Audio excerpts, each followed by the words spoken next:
October 1960. Independent Nigeria got off to an encouraging start. Lagos Racecourse is the scene, and it's the afternoon of Nigeria's great day, with thousands awaiting the climax and resolved to relish every minute leading up to it. Princess Alexandra, with Sir James Robertson, the retiring Governor-General, must have enjoyed the whole jubilant atmosphere of the occasion. A first-class show was put on for the benefit of spectators.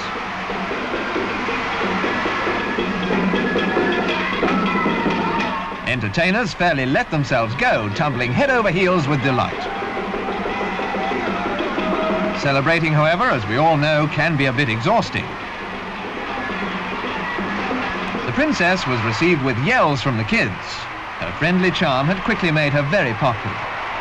It was as the representative of Her Majesty the Queen that Princess Alexandra of Kent returned in the evening. She was about to hand over Nigeria's constitution. And presently, quoting the Queen's own words, she was to wish Nigeria a great and noble future. This was the moment for which the country's leaders, in partnership with British authority, had patiently worked. The Nigerians themselves emphasized that all has been done in friendship, and that friendship will continue.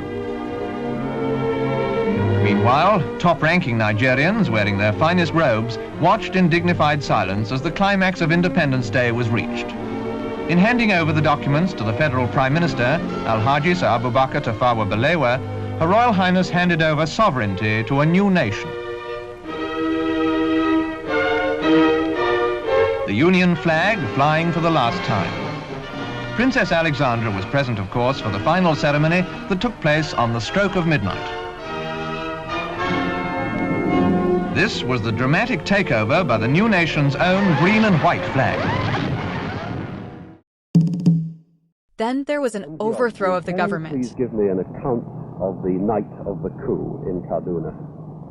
Well, it's rather something like the longest day.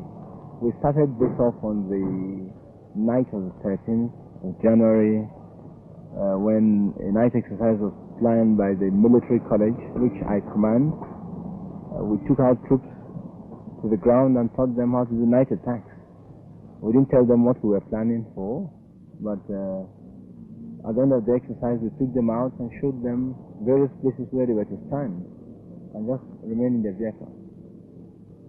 Next day, we went out again for the same type of exercise, and at the end, we issued them with ammunition this time, live ammunition, and told them that they were going back to the same place as they went yesterday, but this time they were to get certain people. And they were with you, were they? Oh, of course they did. Oh, they all supported us. Did the Sardauna himself attempt to fight? Well, no. We didn't see him until the time we actually shot him. He ran away from his house when we fired the first few shots of anti-tank gun into the building. The whole roof was blown up and the place was set alight. Then we went to the rear of the house and started searching from room to room until we found him amongst the women and children, hiding himself. So we sort of took away the women and children and took him. Again. Fellow Nigerians, events of the past few years have indicated that despite our great human and material resources, the government has not been able to fulfill the legitimate expectations of our people. Nigeria has been left to drift. This situation, if not arrested, would inevitably have resulted in chaos and even bloodshed. In the endeavor to build a strong, united, and virile nation, Nigerians have shed much blood.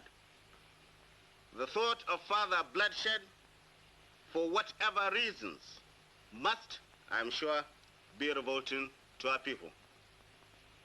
The armed forces having... And again. Good afternoon, gentlemen. Please sit down.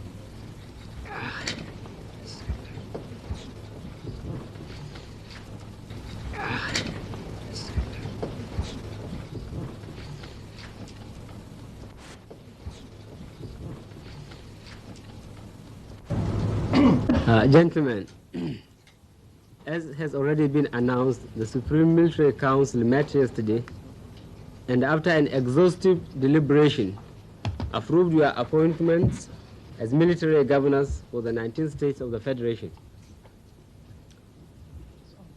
Your choice for this assignment is based mainly on your personal merit and the confidence which the members of the Supreme Military Council have in your ability to discharge the responsibilities of a military governor in the best interests of the Federal Republic of Nigeria and without fear or favor, affection or ill will, in accordance with the oath which you have just taken. Fraud, indiscipline, corruption, squandermania, misuse and abuse of public office for self or group aggrandizement, which had assumed debilitating proportions in the last few years, will be dealt with ruthlessly, no matter whoever may be involved.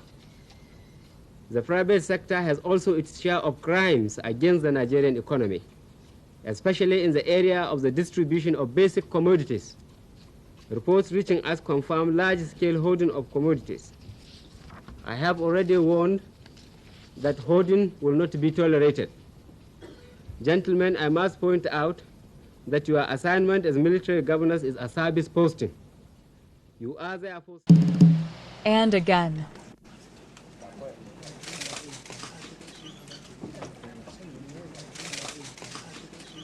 You are all aware of the circumstances which led to the change in the leadership of the government of this country, and I need not to repeat it here. Let me first of all congratulate all of you for a well-deserved appointment as members of the Armed Forces Ruling Council, a body which now replaces the former Supreme Military Council as the highest ruling organ of government. Your selection was made on your personal merit and experience, and not because you represent sectional or particular geographical areas of the country.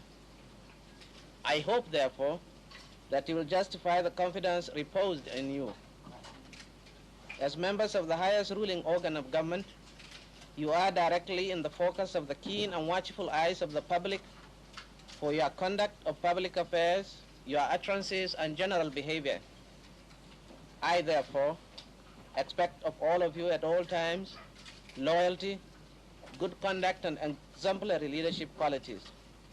I equally expect of you to be above board and render selfless service to the nation. The interim national government is hereby dissolved. And again. The state executive councils are dissolved. The brigade commanders are to take over from the governors in their states until administrators are appointed.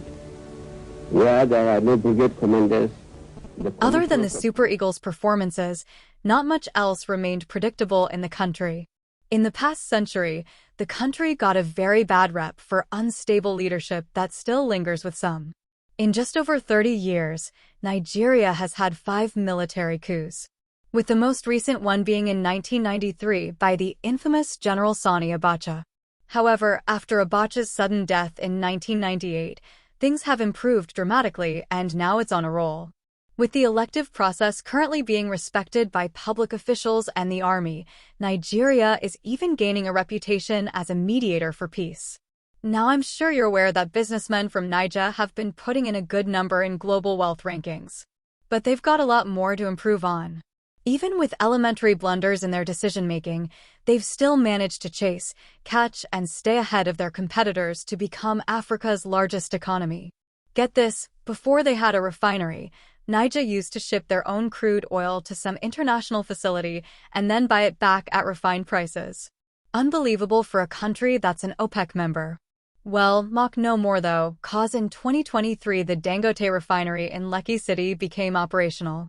At full production, the refinery is expected to process 650,000 barrels per day, making it the largest in the world. Oil isn't their most popular export anymore though. Their artists have also recently found favor in the global music industry with the Afro beats genre.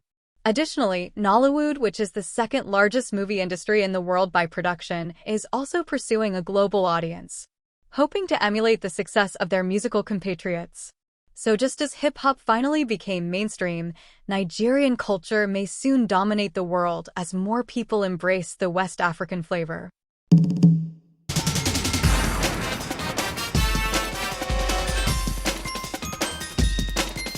Now, Abuja's history isn't as complex as the country's, though.